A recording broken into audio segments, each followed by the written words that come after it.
नमस्कार, आपण पाहत आहात ATV न्यूज. पाहुयात आजची बातमी. आगामी स्थानिक स्वराज्य संस्थेवर राष्ट्रवादीचा झेंडा फडकवण्यासाठी आक्रमक व्हा. माजी मंत्री जयप्रकाश दांडेगावकर यांचे कार्यकर्ता मेळाव्यात आव्हान. बैठकीला आले मेळाव्याचे स्वरूप. वसमत येथे राष्ट्रवादी काँग्रेसचा शरदचंद्र पवार गट कार्यकर्ता मेळावा संपन्न. आगामी स्थानिक स्वराज्य संस्थांच्या निवडणुकीत जिल्हा परिषद, पंचायत समिती व नगर परिषदेवर राष्ट्रवादी काँग्रेस, शरदचंद्र पवार व मित्र पक्षाचा झेंडा फडकवण्यासाठी कार्यकर्त्यांनी एकत्र येऊन आक्रमक व्हावं, असे आवाहन माजी मंत्री जयप्रकाश दांडेगावकर यांनी उपस्थित पदाधिकारी, कार्यकर्ते यांना केले. वसमत येथील वर्धमान मंगल कार्यालयात राष्ट्रवादी काँग्रेस, शरदचंद्र पवार पक्षाचा कार्यकर्ता मेळावा संपन्न झाला. यावेळी माजी मंत्री जयप्रकाश दांडेगावकर यांनी मार्गदर्शन करताना कार्यकर्ते, पदाधिकारी यांचे मनोबल वाढवले. मतदारसंघात राष्ट्रवादी काँग्रेस पुन्हा ताकदीने उभी करण्यासाठी सर्वांनी प्रयत्न करावा. विकास कामाच्या बाबतीत ते म्हणाले की जिल्ह्यात जवळपास 300 जलजीवन योजना आल्या, परंतु कुठे पाणी आले का ते पाहावे. कोट्यवधी रुपयांच्या ह्या योजना आहेत, पण नळाला पाणी येत नाही. केवळ विकासाचे ढोंग दाखवून काम सुरू असल्याचे दांडेगावकर म्हणाले. मेळाव्यात पदाधिकारी, कार्यकर्ते यांनी सूचना केल्याप्रमाणे पदाधिकारी संघटनेत बदल करणार असल्याचे संकेत त्यांनी दिले. ज्यांच्याकडे पद असून काम करीत नाहीत अशांचा विचार करून एक आक्रमक टीम तयार करू, असेही ते म्हणाले. आगामी निवडणुकीत ज्याला समाजासाठी काम करायचे अशांना तिकीट देऊन संधी दिली जाईल. लोकशाही जिवंत ठेवण्यासाठी, भ्रष्टाचार कमी करण्यासाठी आणि दर्जेदार नेतृत्व उभं करण्यासाठी सर्वांना आक्रमक राहावं लागेल. आगामी जिल्हा परिषद, पंचायत समिती व नगर परिषदेवर झेंडा फडकवण्यासाठी राष्ट्रवादी काँग्रेस, शरदचंद्र पवार गट व मित्रपक्ष पूर्ण ताकदीने काम करेल, असेही शेवटी दांडेगावकर म्हणाले. मेळाव्याला पदाधिकारी, कार्यकर्ते यांची मोठ्या संख्येने उपस्थिती होती. या बैठकीला जयप्रकाश दांडेगावकर यांनी काय केले आव्हान, सविस्तर पहा ATV न्यूजवर. निवडणुकीमध्ये राष्ट्रवादीची, हिंगोली जिल्हा राष्ट्रवादीची काय भूमिका राहावी या बाबतीत कार्यकर्त्यांचं मनोगत जाणून घेण्यासाठी आम्ही जिल्हाभर बैठका घेणार आहोत. त्यापैकी ही आज वसमतला पहिली बैठक होते. मी सुरुवातीलाच तुमच्या सगळ्यांचे मनापासून धन्यवाद देतो की एवढ्या मोठ्या संख्येनं तुम्ही आजच्या बैठकीला उपस्थित राहिला. सगळ्यांची भाषणं ऐकल्यानंतर मला प्रश्न पडतो की हरलेली मानसिकता किती दिवस ठेवणार. गेल्यानंतर 1 दिवस रडायचं, 2 दिवस, फार दुःख असलं तर 13 दिवस. 13 दिवसाच्या पुढे तो विषय आला नाही पाहिजे. आणि सगळेच मोकळं बोलले. ही निवडणूक महाराष्ट्राची बैमानीनं जिंकलेली निवडणूक आहे. ही काही लोकमतातून निवडणूक झालेली नाही. मी महाराष्ट्रावर फिरतो, अनेक आमदारांशी चर्चा करतो, अनेक नेत्यांशी चर्चा करतो. आपल्या जी आज चर्चा झाली हीच महाराष्ट्रामध्ये चर्चा आहे. आणि जेव्हापासून भाजप सत्तेत आलाय, खरंच वेगवेगळे मार्ग अवलंबून, मग कधी भीती दाखवून, कधी पक्ष फोडून, कधी पक्ष आपल्या पक्षात घेऊन, कधी आरोप करून, कुणावरती तरी हजारो कोटीच्या घोटाळ्याचे आरोप करायचे आणि पुन्हा त्यांच्याकडे आलं की त्यांना मंत्री करायचं. असं महाराष्ट्रातच नाही तर देशामध्ये घडतंय. लोकशाही जी काँग्रेसनं मिळवून दिली, महात्मा गांधीनं मिळवून दिली, जे स्वातंत्र्य, सामान्य माणसाला बोलण्याचा, भांडण्याचा, न्यायालयात जाण्याचा, पोलीस स्टेशनला जाण्याचा अधिकार, या 5 वर्षामध्ये सामान्य माणसाच्या मनात शंका आहे की मी इथं गेलो तर मला न्याय मिळेल का. दिल्लीपासून ते वसमत पर्यंत धाक टाकणं, दबाव टाकणं, कामांना अडवणं, हे काही फक्त वसमतला नाही तर दिल्लीपासून चालू आहे. पूर्वी ही पद्धत नव्हती. काँग्रेसची भरपूर मेजॉरिटी असताना, नरसिंहराव पंतप्रधान असताना US ला डेलिगेशन जात होतं. त्या डेलिगेशनचे प्रमुख अटल बिहारी वाजपेयी यांना काँग्रेसने केलं होतं. सौहार्दपूर्ण वातावरण होतं, विचाराची लढाई होती. आज ती लढाई भारतीय जनता पक्ष सत्तेत आल्यापासून पूर्णपणे संपलेली आहे. पण काही लोकच त्या नाराजीचा उघड विचार करतायत, बोलतायत. जसं आता बामसेफचे कार्यकर्ते बोलले की आमचा लढा त्यांचा 18 मुद्द्यावर लढा आहे, त्यापैकी एक ईव्हीएम मशीन आहे. बरोबर आहे. पण असं जर एक एक संघटना पुढे आली आणि हे सगळे संघटित झाले, तर ज्या महापुरुषांची नावं दौलतरावनी घेतली, त्या महापुरुषांच्या काही प्रॉपर्टीज नव्हत्या, त्या सगळ्यांनी समाजासाठी कार्य केलं म्हणून आजही ते अजरामर आहेत. पण न खाऊंगा न खाने दूंगा म्हणणाऱ्याची स्थिती सांगतो. 50% अबाहून केंद्र गेले, त्याच्यामुळेच निवडणुकीमध्ये एवढा पैशाचा धुमाकूळ करू शकले. पण तरीही पैशामुळे निवडणुका होत नाहीत. आपल्याही कार्यकर्त्यांना बरीच भीती वाटायला लागली, काय करावं, समोरून फार पैसे येतील आणि आपण गरीब एवढे पैसे खर्चू शकणार नाही, निवडणूक लढवावं का नाही लढवावी. भारत देशाचा मतदार हा अत्यंत सुजाण मतदार आहे. इंदिरा गांधी सारख्या व्यक्तीला पाडतात निवडणुकीत आणि 18 महिन्यानंतर पुन्हा त्याच इंदिरा गांधीला निवडून आणतात. त्यावेळी जी स्थिती होती, आज ती स्थिती भाजपची झालेली आहे. त्यावेळेस सरकार आलं, त्यांनी फक्त इंदिरा गांधीवर 18 महिने बोलत राहिले. लोकांच्या प्रश्नावर बोलतच नाही. इंदिरा गांधीला अटक कसं करता येईल, इंदिरा गांधीला त्रास कसा देता येईल. 18 महिन्यामध्ये ते सरकार कोसळलं आणि पुन्हा इंदिरा गांधी सत्तेत आल्या. आजही भाजपला काँग्रेस हा दुश्मन वाटतो. आजही, कारण काँग्रेस हा सर्व जाती धर्मांना सोबत घेऊन जाणारा पक्ष आहे. काही विचार न पटल्यामुळं पवार साहेबांनी तीच विचारधारणा ठेवून राष्ट्रवादी काँग्रेस पक्ष स्थापन केला, पण विचारधारा तीच आहे. राहुल गांधी देशाचे विरोधी पक्ष नेते काही निवडणूक आयोगाला प्रश्न विचारतात. निवडणूक आयोगाला उत्तर दिलं मी समजू शकतो. सटरफटर कुणी पण त्याची भाजपची मंडळी उत्तर द्यायला लागली की त्यांना काही माहित नाही त्याच्यात. निवडणूक आयोग त्या प्रश्नावर का बोलत नाही. राहुल गांधी पाकिस्तान युद्धाबाबत काही प्रश्न विचारते, त्याचं उत्तर दिलं नाही. देशाच्या पंतप्रधानांनी दिलं नाही, गृहमंत्र्यांनी दिलं नाही, संरक्षण मंत्र्यानं दिलं नाही.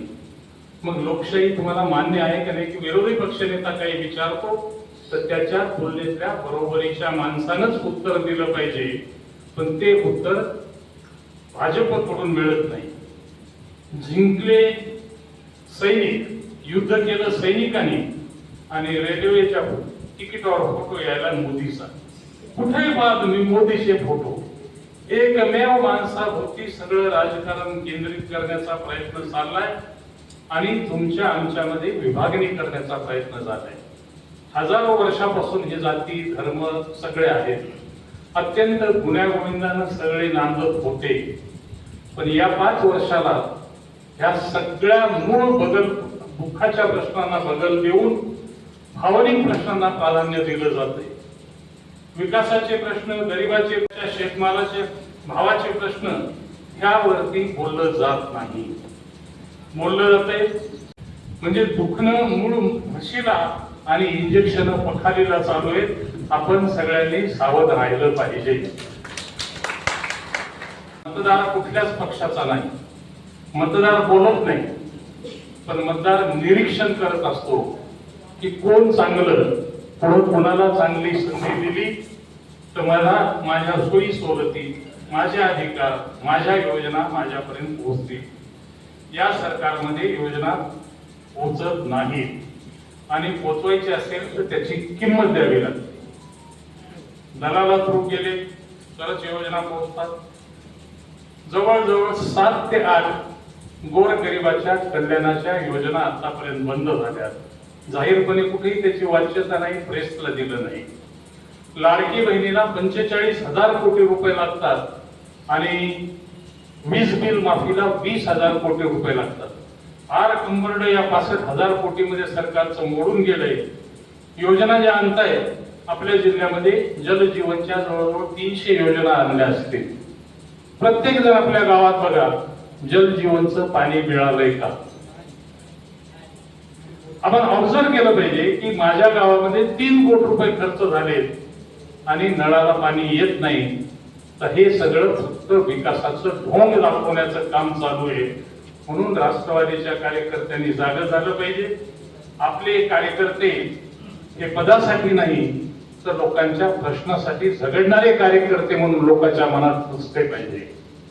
आता काळ बदललाय. कधी युद्ध तलवारीच्या जोरावर व्हायचे. लोकशाही आली. लोकशाहीमध्ये भांडवलदारांचा काही काळ होता. आज काळ बुद्धिवाद्यांचा आहे. आताच इथं नाव घेतलं इलॉन मस्क. बुद्धीच्या जोरावर इलॉन मस्क आज जगामध्ये नंबर 1 ला येत आहे.